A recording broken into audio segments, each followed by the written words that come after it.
Hi everyone, welcome to the Touch to Click channel. Today, in this video, we'll show you how to convert email to PDF so you can easily save, share, or print important emails. Now let's get started. Step 1. First, go to any browser. Open your email account in a web browser. This works for popular email services like Gmail, Outlook, or Yahoo Mail. Log in and open the email you want to convert. Step 2. Once the email is open, select any one email, look for the printer icon, click on it. This is usually located in the top right corner of the email window and contains additional actions. Don't worry, you won't actually print anything yet. This option lets you save the email as a PDF file. Step 3.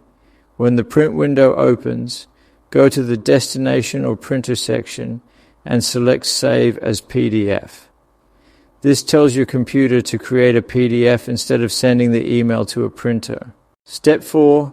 Click the Save button. Choose the folder where you want to store the PDF, give the file a name, and then click Save again to finish. Step 5. Navigate to the folder you selected and open the file to confirm your email has been successfully converted into a PDF. Thanks for watching, and don't forget to subscribe to Touch to Click for more helpful tech tutorials.